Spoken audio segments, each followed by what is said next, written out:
Hi Homeworthy, I'm Aliénor. Welcome to my London home. I can't wait to show you around, so come on in.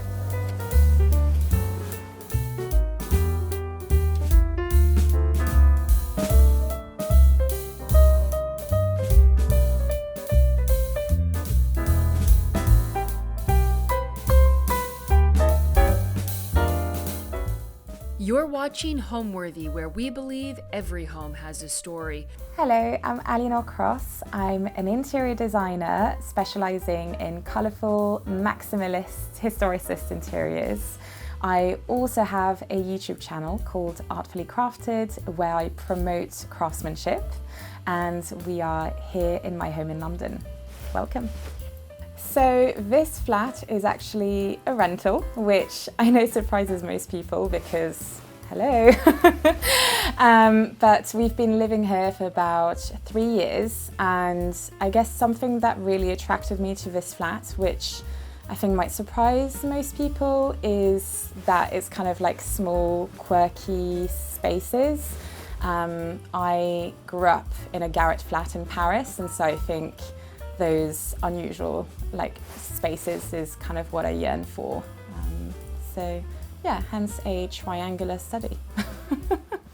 When I first stepped through the doors of this flat, it was a total nightmare, if I'm honest. They had sharers who had clearly fallen out over whose turn it was to take the bins out.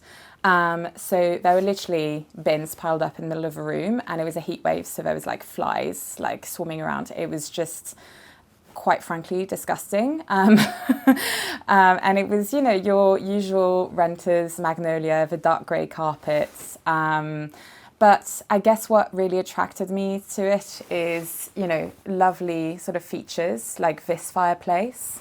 So I guess I could see past all the sort of initial kind of horror. So one thing I find really charming about this flat, and which I think is kind of informed by historically how it was built, basically it's a shop owner's flat. So on the ground floor we have the shop, and then this flat is actually split over 2 levels, first and second floor. And I think it was like a 1930s, extension out of London. And so each room has its own fireplace, because obviously needing to heat it. In terms of developing the design, I didn't want to do anything that was too grand. So I've kind of gone for colourful and quirky, but I didn't want it to look super expensive. This isn't the place for a really elaborate sort of ceiling rose, or for an elaborate cornice, or for passementerie on the curtains. This would have been a very sort of working / middle class flat and home. So I think, I've gone more for, and I think that's why it suits the sort of DIY nature of what we've done. And nothing is perfect. And I think it kind of, the flat and the bones of it lend itself well to that, basically.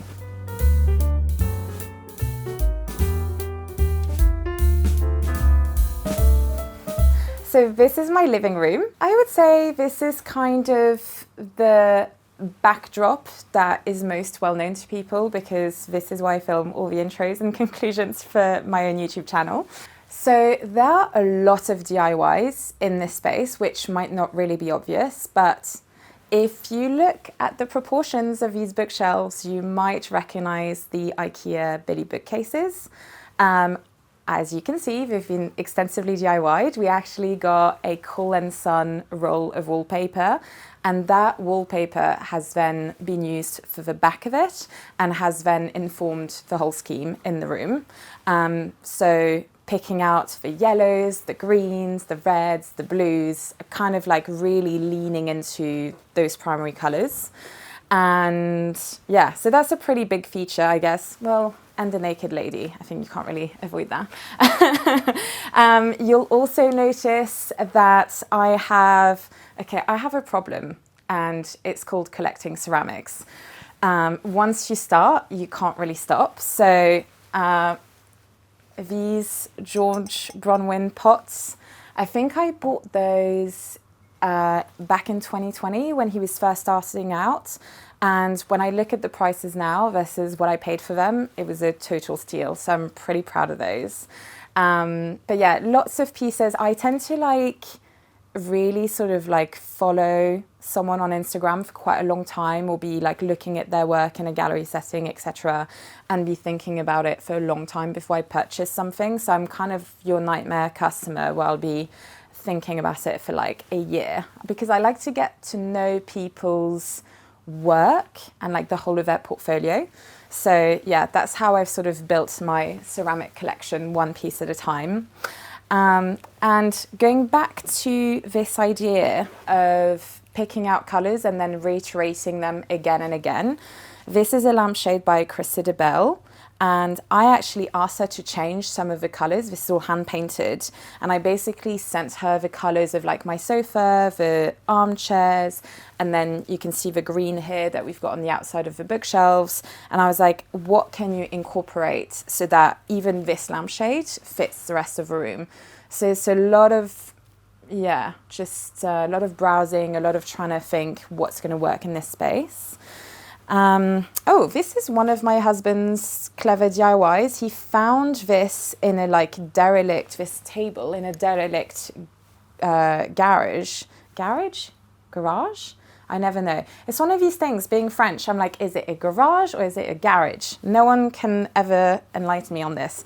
But anyway, he found this table. It had like watermarks all over it. So you had to sand it back. Again, made some stencils, stained it, etc. And I love this piece because it cost us exactly $0, which is great. Actually, there's one thing I do want to point out, because I think the way that we've placed the bookshelves is kind of unexpected. I think most people, when they see fireplace and then bookshelves, they sort of think, oh, like symmetrical, etc.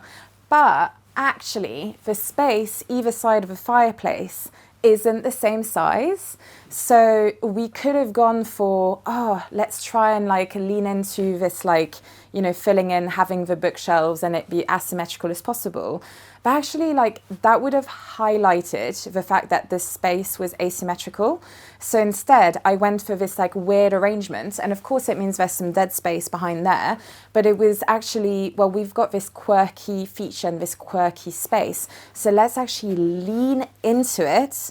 I think that kind of makes it work. But so then again, the idea of like my sofa is slightly askew, like nothing, you know, I don't want things to be straight and perfect in a space that is not. So we've really lent into that here. And, you know, again, the idea of having like a little table there with, you know, for me, it's actually one of my favorite things is when you're sitting at the dining table in the evening and this lamp is on, it sort of lights the artworks that are there that you don't see from every angle. So for me, that's quite a special, like little details really is kind of what I feast on. This is a prime example of how to contain one's husband's possessions. Get him a glass cabinet and tell him that this is because you want to make a feature of all his collected objects. But actually, it means that now it's made dusting a whole lot easier. And I think it's made it look quite cute. Whereas before, can you imagine all of these like individual items and like random things that he's collected were all sort of like all over the surfaces. So I'm going to pat myself on the back there. I feel like I need to point out the trim that we've used instead of a cornice. Again, thank you, Maximilian, my husband, because I basically found this fabric. It's designed by Elita, who is just so talented and has such a good eye for colour. So I feel like her and I align quite well in that way. And basically, it was just a normal sort of stripy fabric. It didn't come in ribbon form. But I basically said to her, okay, like this is the space that I have and I want to cut it this way, and sort of together we worked out how much fabric I needed, and then I got my husband to basically cut it and hem it, and then we've basically just pinned it just using like board pins, so it can so easily be removed when we move out and just rolled up and taken with us. But in the meantime, it's yet another way. I mean, you can see it's another tone of yellow. It's more sort of ochre kind of colour. There's some greens, there's some reds. So it's really another good way of echoing so many of the tones in here. And you can see how I'm doing the sort of like yellow cushion on the red, and here I've got more red on the blue, and then here it's the green and the blue on the red. So it's, again, just constantly bouncing back the colours. And I think this little cornice moment does it really, really well. And when I see photos of the before, it looks really naked to me now. These two pieces are by Geoffrey Swindell, who is based outside of Cardiff.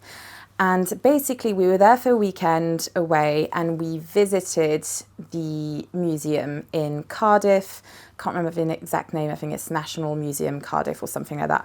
And I saw pieces similar to this in a display, and I saw the name, typed him on Google or Instagram, he came up, and I basically messaged him and said, can I come visit you? We're here until tomorrow morning, i.e. Sunday morning. And he very kindly messaged back. And so basically we ended our weekend away with a whole morning spent with Geoffrey visiting his home and workshop, and purchasing these two lovely pieces from him. So that's, an example of my crazy obsession with ceramic, is that it takes over weekends away. And then these I actually brought back from Japan. It was a very belated honeymoon. I think that's a very common story. We were meant to honeymoon in 2020, and we only got round to going to Japan last year. And again, because I'm obsessed with ceramics, I ended up having these are not the only two pieces I brought back from Japan, of course not. So I ended up having to buy a bag just to have all of my ceramics carefully wrapped up on my lap on the plane back. So yeah, I'm insane.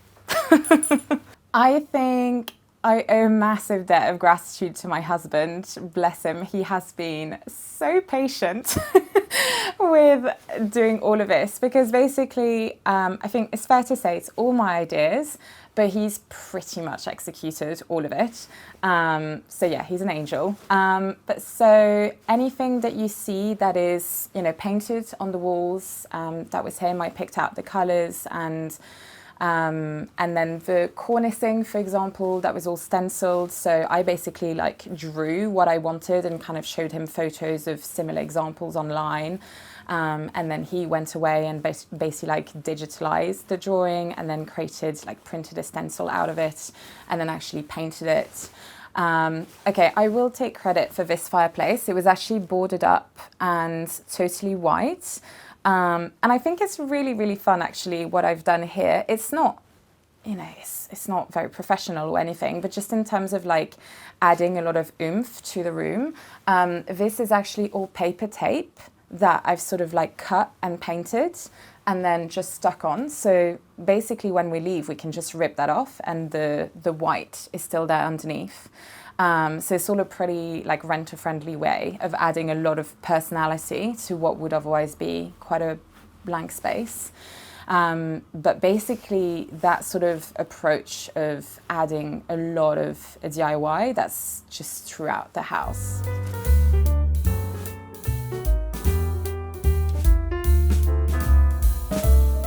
So this is Drake. Hi, Drake. Yeah, this is to everybody who sees me with him and is like, oh my God, you must be exhausted, looking after a greyhound. They're so fast. I'm like, yeah, they're so fast for about 2 seconds, and then couch potato situation for the rest of the day. So if you're lazy, get a greyhound. Just saying. So we're headed in the dining room side of this space, and I feel like this is kind of an ode to my grandparents and great-grandparents. I mean, it's basically the advantages and disadvantages of inheriting furniture. This piece of furniture was on the farm in Normandy where my grandfather grew up, my maternal grandfather. And then I think my uncle had it in his student flat, and then my mum had it. And so it was in the kitchen when I was growing up. And then when my mum passed away, I inherited it. And so it's, yeah, a blessing and a curse, because I feel like now I basically will always have to find a place that's big enough for it. My husband doesn't even like it, but I'm like, it feels like a piece of me, which I know is ridiculous. Like, how can a piece of furniture be part of me? But just because it's a piece of family and it goes back so many generations, I feel like it's important. And then this other piece, I mean, what kind of like 30-something needs a glass cabinet? No 30-something needs a glass cabinet. Like, it's a ridiculous piece of furniture to have. But it was my paternal grandparents who basically, they like lived with their parents, saved up to build their home. My grandfather like designed it. He was an engineer, but designed their house. And they then, when they moved into it, my dad describes the house being empty for years because they commissioned all of this furniture to be made. And they literally had to wait. I think he said they waited like 5 years. So I've got this glass cabinet, and then my dad is still holding on to the dining table, which matches, but is way too big for me. And I've told him that he's not allowed to throw it away, basically. So yeah, and then these are all the crystal glasses that they had and never used. So yeah, now when we have dinner parties, I'm like, let's use the crystal glasses, because even if they break, I mean, you've got to use what you have, you know? But yeah, so ridiculous piece of furniture. And then above it, there's another ridiculous thing, which is Bernie the Barn Owl. This is actually something that my husband and I got when we were still dating, and we love going to antique shops and stuff at the weekend. And we basically like looked around this antique shop like down in Southwest, and we're looking around, and we sort of look our separate ways and then come together and we sort of discuss the things that we both love. And then we sort of both like really sheepishly admitted to liking this barn owl. And like, I don't know, but I think to us it was like admitting that we like taxidermy was kind of like almost like saying to your partner, like, I'm a plank clapper, you know? It's that moment of like, shit, are they going to judge me? But thankfully we both loved Bernie. So yeah, he had to come home with us, and he's been with us ever since. I think he's pretty cute. So yeah. And then over here, this setup is pretty new, actually. This is all stuff that I found sort of like on eBay and Facebook Marketplace, that kind of thing. Apart from, and I actually love this, I ordered these flowers, and they didn't know that I have napkins embroidered by Laura Avidian featuring cornflowers. And then they actually included cornflowers in the bouquet, which I thought was like super, super cute. So yeah, this combination, believe it or not, was not actually planned. It just happened. And then another thing that Maximilian's done is these tables, these sets, he sewed it together himself from scrap fabric. So that's pretty inventive of him.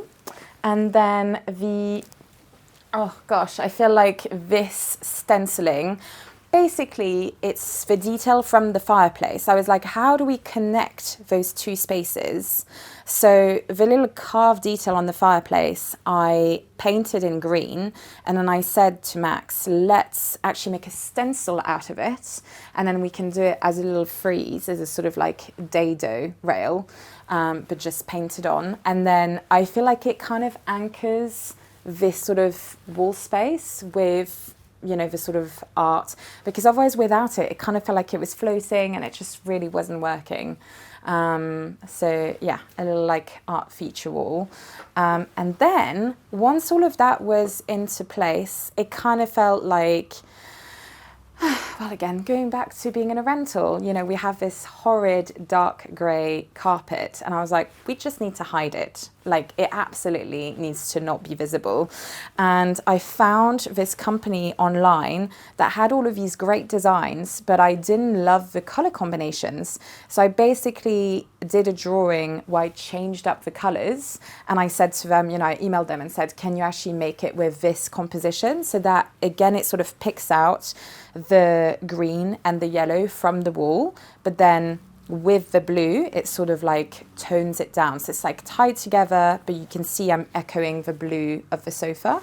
So it's like, yeah, I wanted it to feel like two separate spaces. You have the dining room and the living room, but at the same time, they're visually connected.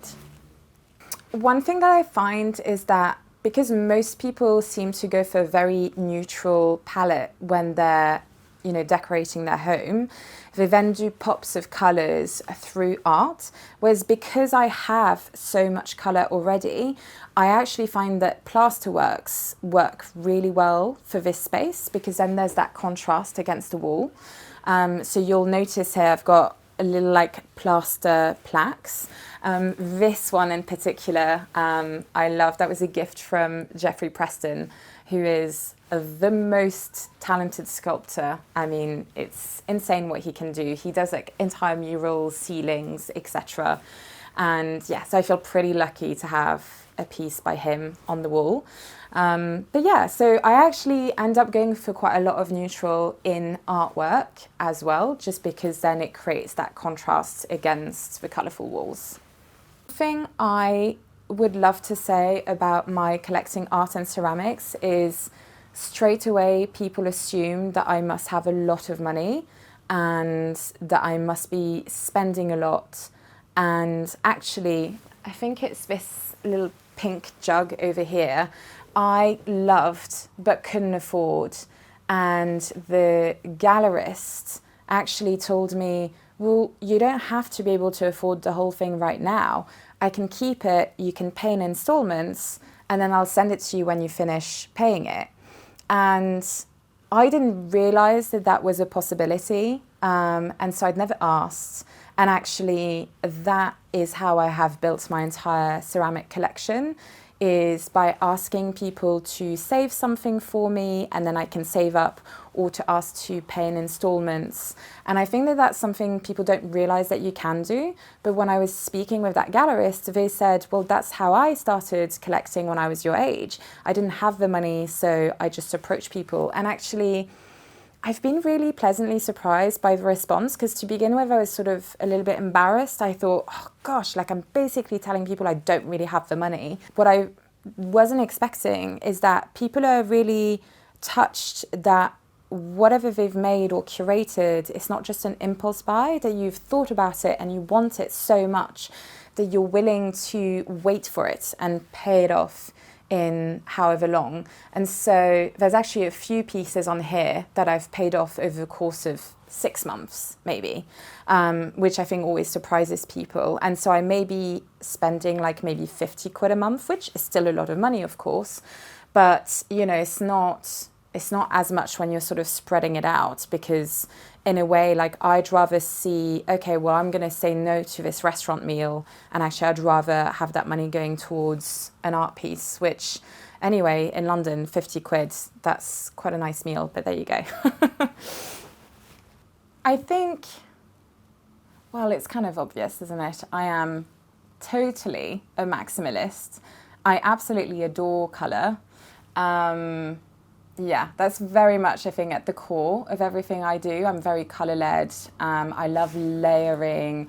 And I think it's a real struggle for me to edit in here and style the space, because there's so many things I love that I just want to add. And then I also find that the more layer colours, the easier it is to add more colours. I know most people are kind of scared of colour a little bit. But for me, it's kind of, I pick sort of 3 main colours per space, and then I just keep adding them and adding them and adding them. And I find that actually the more I add them, the more it works. So maximalist, colourful. And then the other thing I would say about my style is it's quite historicist. I love the history of design. So you will always see sort of touches of aesthetic movement, Gothic Revival, arts and crafts, all of these kind of influences. I'm not overly academic with it, not here anyway. I would love to properly delve in with the right kind of projects and be super like historically accurate. But here it's more kind of inspired and kind of having fun with historical design. So yeah. What I love most about my home is I feel like it's the first time that I've really been able to be me in a physical space and make that space represent me. And that's, on a personal level, but also on a professional level. I found it really stifling before to be living in spaces where I couldn't do anything to make it mine, make it personal. And so here it's been such a joy to, yes, make it functional for me and my husband. But also it's kind of been a playground and a space to experiment, and it's our home and we can rest and be ourselves here. But then it's also, I think every interior designer will understand that it's kind of using that space as a portfolio as well. And so I've been able to kind of celebrate every part of me in a way that I haven't been able to before.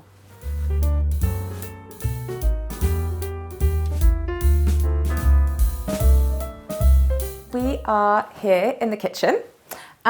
Before you ask, yes, of course, I've tied it all away. Of course, it's never like this on a daily basis. There's actually, I won't be showing you the bathroom because I've basically crammed everything that's usually out in there. So I feel like that's something that's important to say, because a lot of people are like, oh my God, how does their kitchen look so tidy and clean and just minimalist? It's like, no. We don't actually live like this, don't worry. I very much spent like 24 hours styling this space. But yeah, so this room was the disaster room when I visited this flat. This is actually the spot where the bins were piled up and the flies were swarming around. And then we actually had, I can't remember which spot on the ceiling, but there was like, basically the bathroom is upstairs from here, and had actually been a leak, so there was a space that was like black or whatever.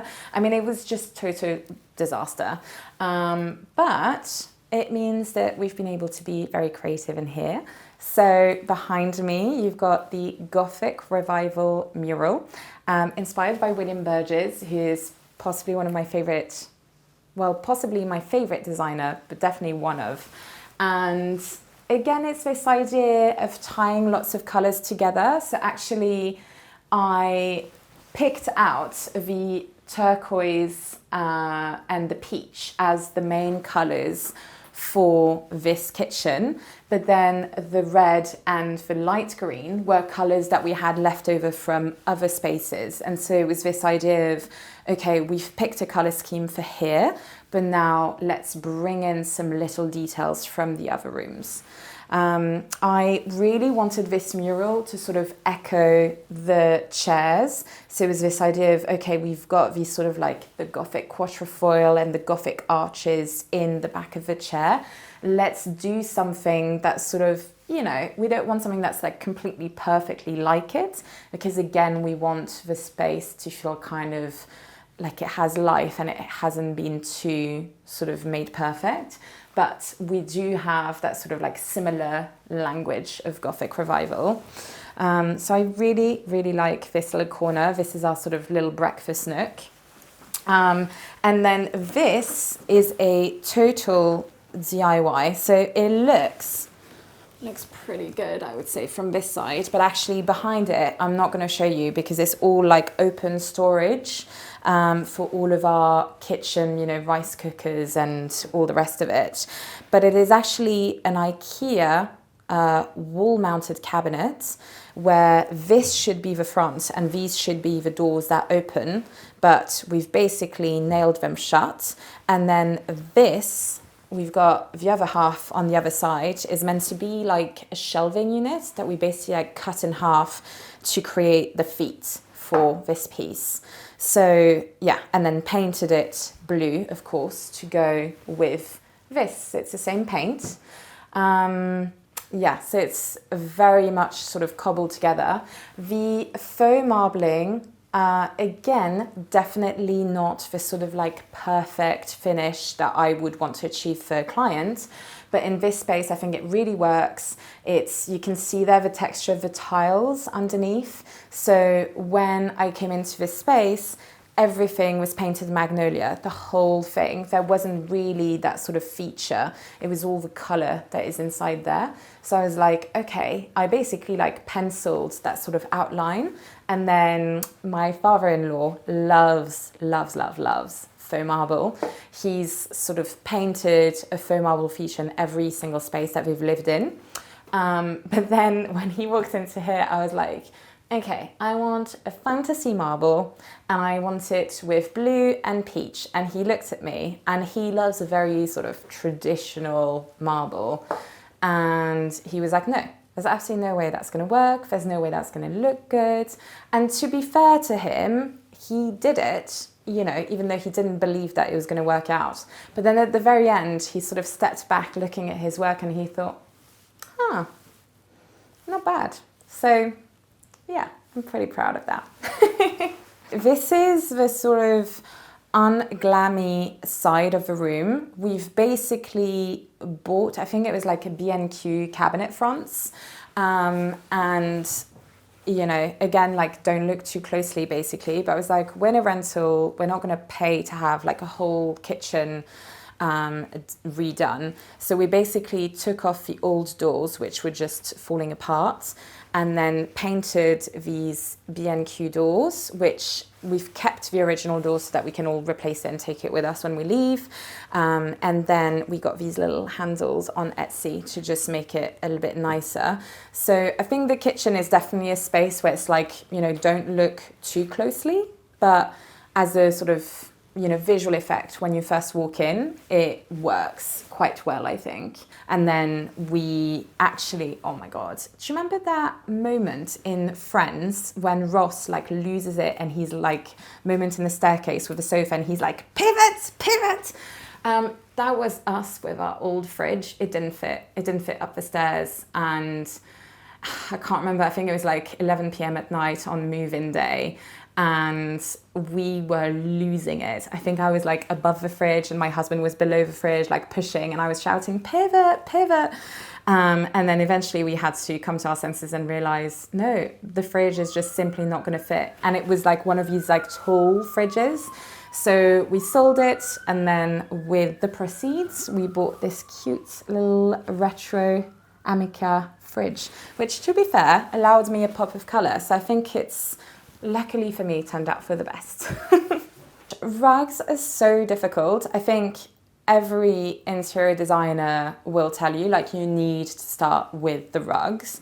And actually here we didn't have time to start with the rugs. So it's taken me forever because realistically, unless you're going bespoke with your rugs, which is fantastic, do that if you can, because you can pick out all of your colors exactly as you want. But if you're trying to do something that's like budget friendly, rugs are such an expensive item as it is. But then if you're looking for specific colors, it's just, yeah, you've either got to be willing to be patient or like willing to spend the money. And all of the rugs in this house are just pieces that I've basically waited and waited and waited for. And this is an example of that. I'd already picked out the color scheme for this. I think we'd already painted it, moved in, all the rest of it. And then we went to Cambridge for a weekend and basically came across this, I think, again in an antique shop. I think that's something that comes up again and again in stories of me and my husband finding things. And I just sort of stopped in my tracks and I said to him, oh my God, that's it. It's all the colours. And indeed, you've got the blue, you've got the red, you've got the orange. I mean, it's pretty spot on. The only thing that you don't have in it, well, actually, you do have a tiny green border. It's not super visible, but it's there. So yeah, basically when I saw it, I was like, we're going home with it. That's it. It's the one. So it really ties the space together, I think. I actually think growing up, I wasn't sure what I wanted to do. I definitely wasn't one of those people who, you know, sort of growing up who knew exactly, oh, I want to be this someday.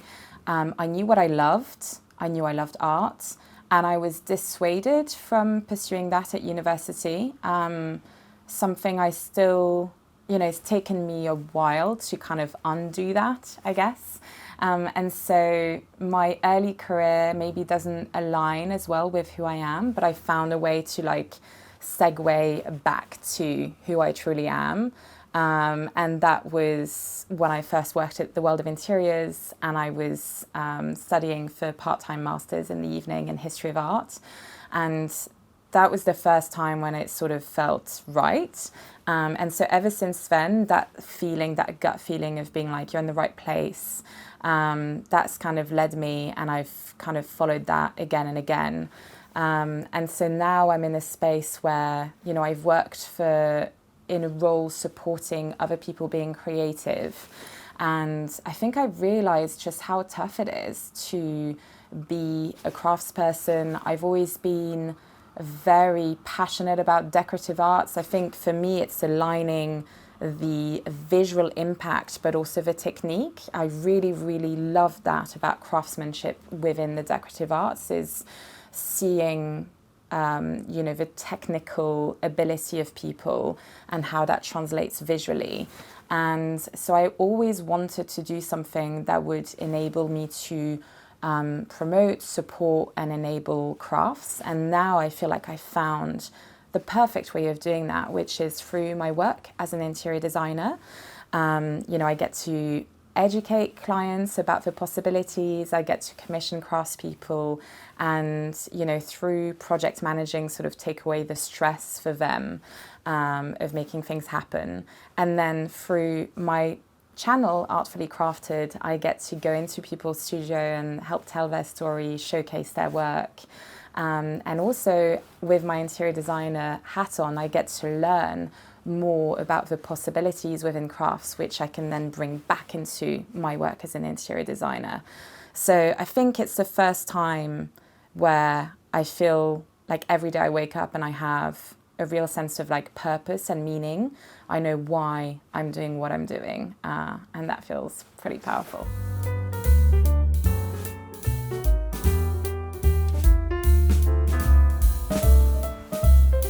Welcome to the bedroom. I think this is possibly the coziest space. I really wanted this to feel like a little cocoon. Hence, I've put fabric on the walls. I think that's a great way of, if you can't afford to put wallpaper up, or if you can't put wallpaper up because you're renting, it's a great way of bringing patterns onto the walls in a way that's really easily movable. You can see here that we've actually got some little picture hooks and then a curtain rail that this fabric is hung on. So that's kind of how we've worked around it. And talking about pieces that are the starting point for a scheme, this fabric I got at a fabric sale back when I was working at the World of Interiors, and it is basically every colour that you will find in this room goes back to here. So we've got a little bit of the lilac, we've got some of the coral, we've got the blues, we've got the yellows. And so basically when we moved in, I already had this fabric. I said, I really want this to be the starting point for this room. And I said to my husband, what colour do you like the most for the walls?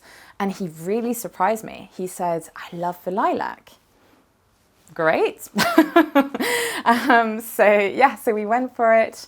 And then I think the cornice, I came across this design in a museum in Sweden. It's like one of these like historic houses kind of museum where they've like gathered lots of homes so that you can sort of walk through and see the evolution of homes in Sweden across time.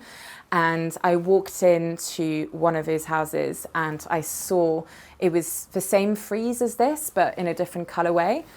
Much more muted colours, as you would expect. But I walked in, took a photo, and I thought, I know where we can have that.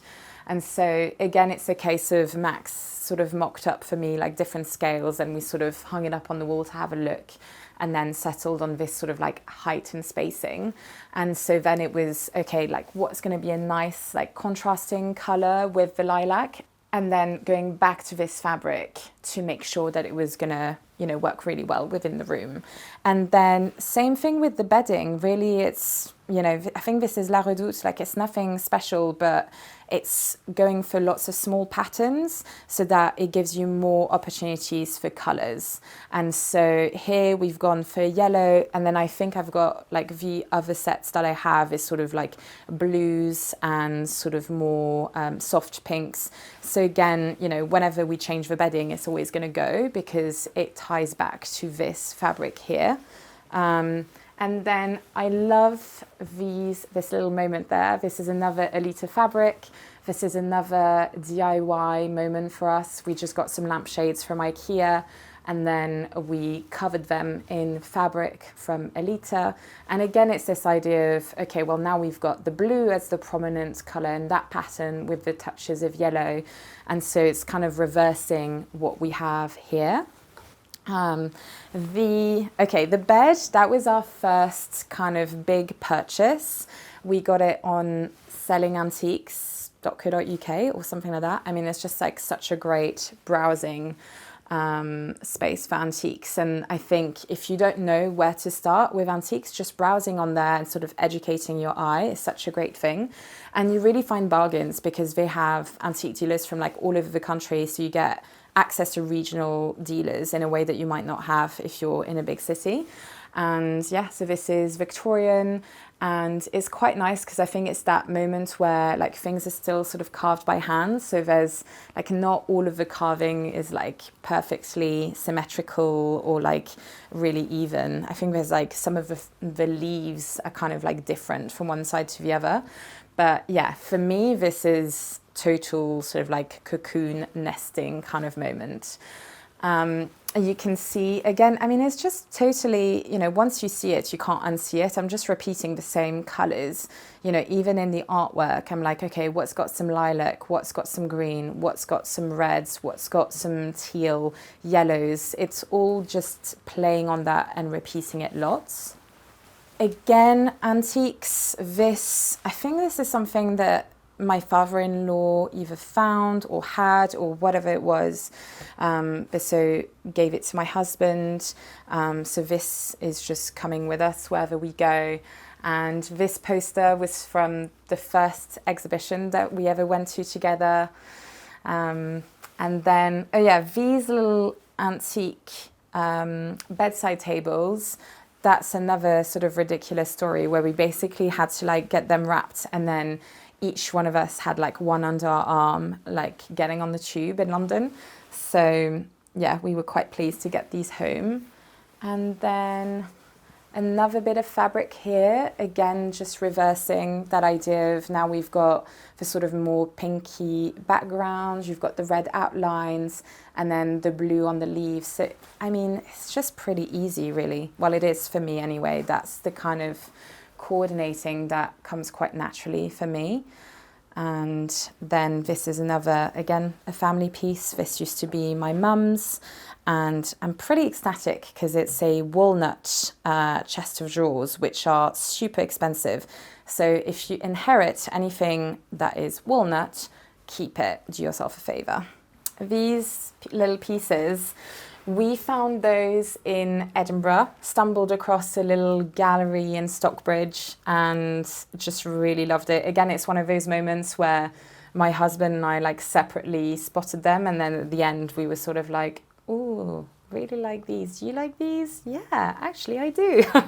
So yeah, that's how a lot of stuff ends up happening. And yeah, this is actually a design for the invitation for our wedding.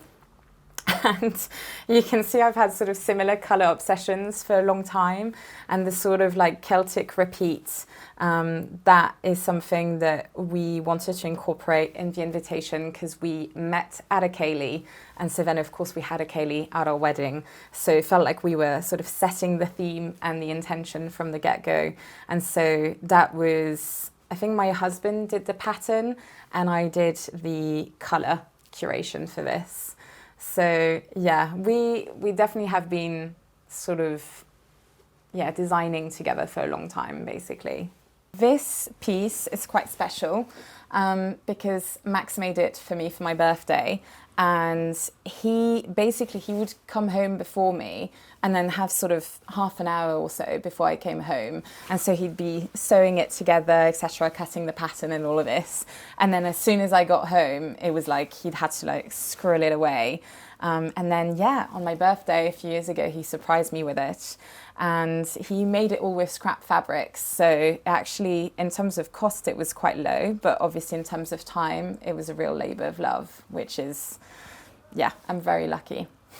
This is probably the rug that I was most unsure about. But I don't know, I sort of think it works now. I just saw the pattern and I saw the colours and I was like, yes, I need this rug in my life. But it's actually too big. So there's one side of it where I've had to sort of like roll it up and sort of hide the ends. But again, make do and mend, you know?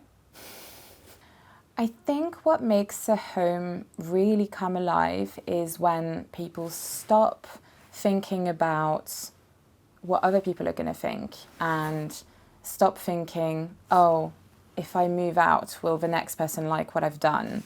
Or what will my friends and family think when they visit me?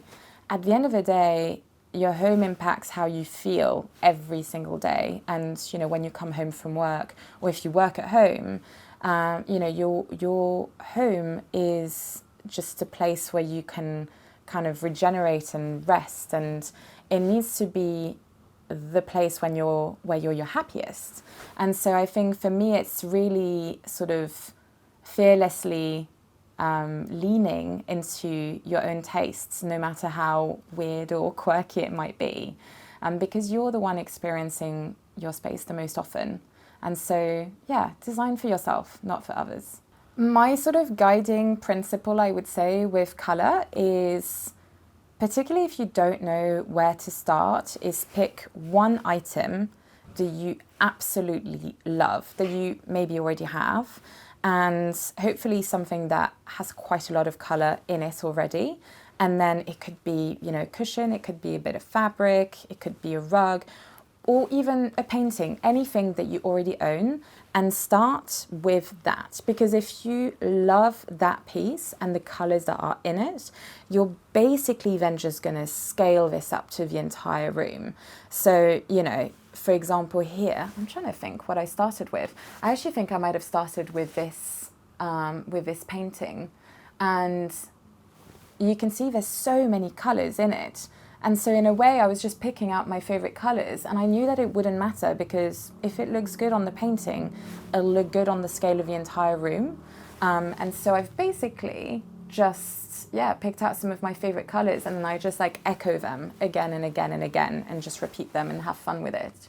And in each room of this house, there's one piece that was the starting point, and then it's just repeat each colour, and you repeat it on a large scale, on a small scale, and just again and again, and sort of bounce it around the room.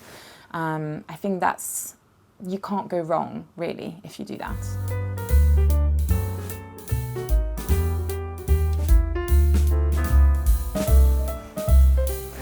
We're here in my study, so my home office, and I would say this is probably the space that is most to me, because obviously all of the other spaces I, you know, sort of had to design with Max in mind and his own taste.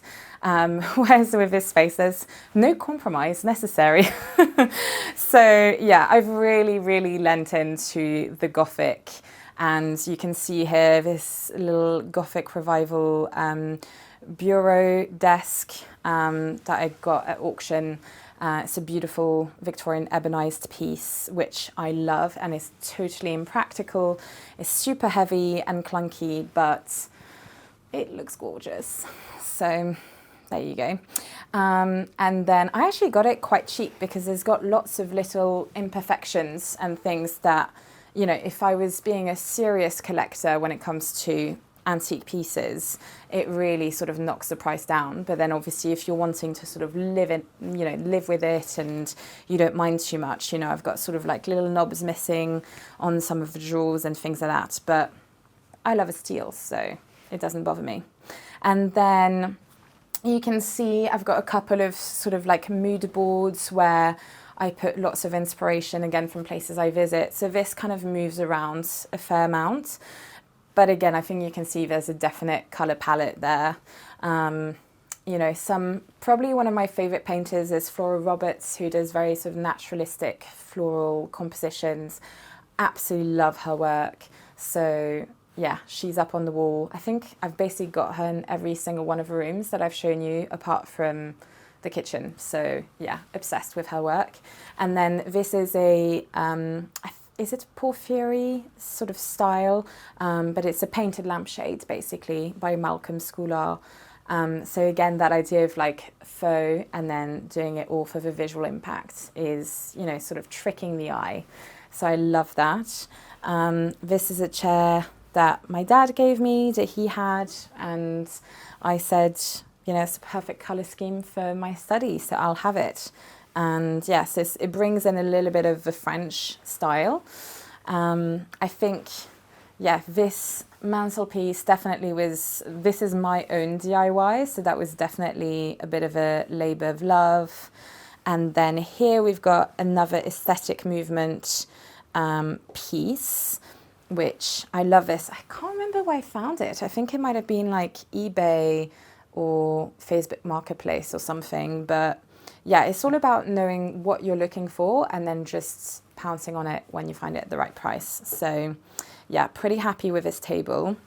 The chairs in here are actually, my husband is Dutch on his grandmother's side. So this, we've got a set of 4 chairs from his Dutch great-grandmother. So we had to have these re-rushed, but otherwise, they look fabulous as they are.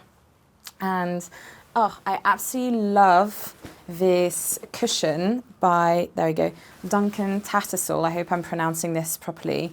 But he does block printing on all of these fabrics. This is a Tudor-inspired pattern. And he does lots of work for the Landmark Trust. Just incredible pieces. So I love this. This is a kind of like a Napoleon III, I think, kind of piece.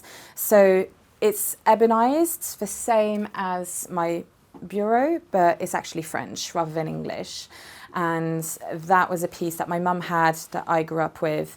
So again, you can see, I inherited, my mother's furniture when she passed away, and I wasn't able to keep all of it, but the sort of things that, I sort of associate really strongly with my childhood, and those pieces I had to keep because that was just too special. So yeah, and then, just a few things that sort of matter to me. I think these 2 pieces I got during the pandemic. There was a movement on Instagram called the Artist Support Pledge. The idea was an artist sells their work for, I think it was like under £200. And then for every 5 pieces that they sell, they purchase 1 piece from another artist. And it was this idea of like creating momentum in people buying art so that artists could keep sustaining themselves. And yeah, so I bought these 2 pieces, and I love thinking about that sort of solidarity that we had in that time in the artistic community. So I thought that was quite a cool thing. We've talked a lot about Max's DIYs, but this was my own. So this is a piece that, again, Facebook Marketplace find. And I loved the carvings, but it just felt a little bit kind of like sad. And so I thought, let me just paint some of the wooden details, carved details. So again, I've sort of like brought in a lot of the colours that you see in this room. And yeah, you can see a lot of like red, and like we've got some pink touches around the room, but definitely like the green and the blue are probably like the most prominent things that keep coming back. And then this is another piece that flew on my lap. I think this is from Gemünden Ceramics Fair, which happens in Austria every August. And I was visiting a friend's family home and staying there, and they live not far from Gemünden. And I remember landing at the airport, and my friend and her mum picked me up. And then as we're driving to theirs, the mum goes, oh yes, and there's this ceramic fair, it's pretty big, it's quite well known amongst the ceramics world. And I just go, you what? So of course I had to go, and I just fell in love with this piece by Irina Tavella. And I only had hand luggage, so it was one of these lucky things, you know, when you get to the airport and they ask you to check in your hand luggage, but you don't have to pay extra because it's the case that the flight is full. And I was so lucky that they did that, because of course you're only allowed one piece of hand luggage, and I now had this as well, so I was able to carry this onto my lap and the whole way and not pay any extra, which was pretty wonderful. You take what you can get. But yeah, I mean, it's just, you know, again, sort of my ceramic collection. This is all a lot of people that I know and have met, and who've, you know, been very kind to me. And yeah, some of the pieces I have even been given to me by artists that I've featured on Artfully Crafted. And so there's always a story behind it, and it feels pretty special. Actually, this little tassel, it may not look like much, but I recently filmed with someone called Elizabeth Ashdown, who is one of only 4 people in the UK who still makes passementerie by hand. And I filmed at her studio and literally watched her make this. And then just at the last moment, she turned around and she said, here you go, have it for your home. So it's pretty special to have, you know, she literally started with threads, made the whole cord in front of me, made the whole tassel. And yeah, I just love that everything here has a story, and I know the person behind each artwork. I think for me as a collector, I always want to purchase something if I know the person, if I believe in their work, and if I like not just one piece from their work, but if I like their sort of portfolio as a whole. And then I try to sort of get to know what they do and sort of maybe buy something that is most representative of what they do. So I would say that's definitely a guiding principle for my approach to collecting. This is a wonderful piece by Jonathan Chiswell-Jones, who specializes in luster. So that's why you can see there's that sort of like sheen as you move around. And that is a specific area of ceramics that is quite hard to file. Like, you never quite know how it's going to come out. And that's what he does. Pretty incredible work. I'm actually going to visit him. He's having a luster day where you can go and find out how he makes the pieces. And I think that's actually something that I love. You know, when I started my journey into this industry, I thought I was going to be all about fine art and painting. I was obsessed with the Impressionists. And then through studying and working at the World of Interiors, I sort of started to get more into the technical aspect of things. So for me, it's like, it's not enough for something to be pretty. I've also got to be sort of engaging with someone who has a lot of technical know-how. And so I think ceramics really, that's why I've gotten so into it, because it's almost like this intellectual pursuit of wanting to understand all of the different techniques within ceramics, as well as it looking beautiful. So it's kind of, you know, when I'm coming across work, I'm sort of asking myself these questions: you know, is it representative of that person's work? Is it something I don't have? Is it a technique that I haven't come across before or that's unique to them? And trying to understand more about the process of how it was made. So I really, you know, it's this idea of it's not an impulse buy. It really becomes sort of something I can engage with. Yeah, so I've got sort of paints in here. I think I've got my filming equipment in here. I mean, I've even got my, like, hidden away, my tripod. It's, I think, like, what I'm doing at the moment is kind of, like, multifaceted, and I think people sort of struggle to understand what it is that I do. But, yeah, there's more samples down here. So I'm an interior designer. I design from here. But then I also create content in order to promote crafts and decorative arts. So that's also why I've got my filming equipment. So all of my sort of like Instagram reels are filmed from here. And then a lot of my sort of intros and conclusions for the long form sort of YouTube content will be filmed in my living room. And then, yeah, this is actually the table where I sort of like sit and design and draw. And so I've got, yeah, sort of samples like hidden away. I've got all of my copies of The World of Interiors at the bottom of my bureau. So it's kind of, yeah, this is my like haven of creativity. And yeah, I feel quite free here. It feels pretty good. It's taken me a long time to make this room feel right, but I think I've gotten there now.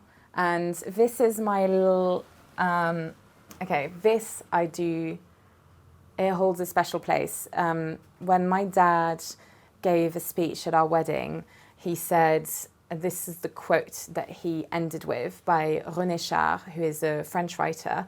So, impose ta chance, serre ton bonheur et va vers ton risque.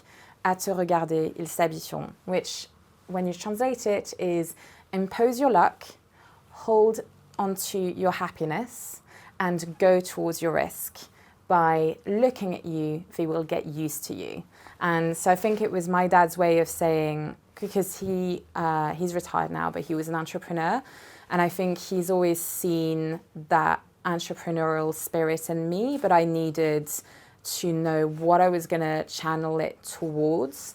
And then I asked Max to basically do the calligraphy and then do this little border. So it's kind of, I mean, it sounds really corny, this like bringing together my dad and my husband in like one beautiful piece. And it's like the thing that I see when I walk into here. And I think like they are such big supporters. I think without them sort of not just being supportive, but also like a healthy dose of like critiquing, but like in a good constructive way, without them doing that for me, I don't think I would be able to do what I do now. And especially this crazy idea of starting Artfully Crafted, my YouTube channel. You know, I'm doing documentaries about crafts, and I've seen, you know, people doing, podcasts and things like that. But for me, it was so important for it to be visual. You know, this is a visual medium. It needs to be shown. People need to be able to experience it. And yeah, so this is what I'm doing. I'm going towards my risk and just like facing it head on. So this is my happy place where I sort of like scheme everything up, whether it's my interior design projects or my documentaries.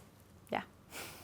My friend Natalia and I are obsessed with florals. I mean, you know this by now. You've seen my entire house. It's packed chock-a-block with florals. But I think it's Unique and Unity is the name of the brand. They first issued these in, I think it was like the 70s or something. And they are pretty popular on eBay if you can get your hands on them. But basically, they've just recently started reissuing them. And so you've got this tulip in the red, you've got the tulip in the pink, and then you've got the daffodil. So my friend Natalia got the daffodil and I got the tulip, which is pretty cute. So we're sort of twinning in our little table lamps. But yeah, these, my husband absolutely hates these candlesticks. The way we've designed this flat, our sort of thing that we've agreed on is that anything that is in a public space, we need to both love, or at least not mind. Anything that the other person hates, it just goes into your study. And obviously we're lucky that we do each have our own study, because otherwise, you know, if you're living in a studio space, like that's not really a practical thing. But yeah, he hated these. I think I had these saved on my phone for a good year before I went to buy them. So I was really running a high risk of them being sold. But eventually I went and got them. And I just love that sort of, you know, it's that very like arts and crafts moment where it's like medieval inspired, sort of like pewter, etc. I just love it. It's, I don't know, like for me it screams of kind of like Tudor England. which I'm probably wrong, but I love them anyway. And then these we actually designed ourselves, Max and I. So again, it's this idea of like bringing pattern and color together, and it's inspired by Islamic patterns. So yeah, but at the same time, it's kind of got a hint towards like Tudor jewelry. So really just bringing kind of different aesthetics together. We really had a phase of, I think basically before we moved in here, when we loved design so much.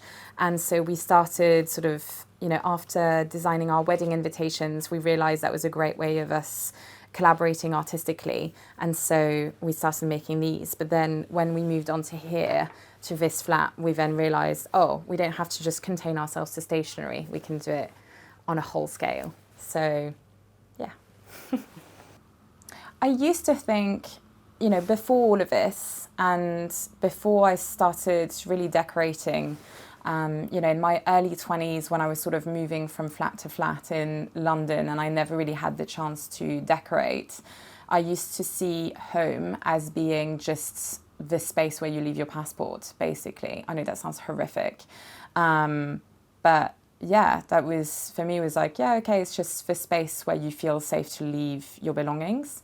Whereas now, I mean, home is my personality, I guess, a reflection of it. It's where I feel happy. I've noticed since decorating this flat that I feel the need to go out less because I'm so happy at home that I don't feel the need to leave home as much. Whereas I think before, when home wasn't wasn't my sort of nest and wasn't my happy place, then I used to want to be sort of out and about a lot more. Whereas now, you know, when I picture sort of winter evening, you know, candle on, book on the sofa kind of thing, I'm like, yes, this sounds like heaven to me. And I sort of have all, you know, my collections and everything around me, like that for me spells happiness. So yeah, the meaning of home has changed quite a lot as I've gotten the opportunity to make the space my own. Thanks for watching. Be sure to go to homeworthy.com for exclusive content, shopping guides, and so much more.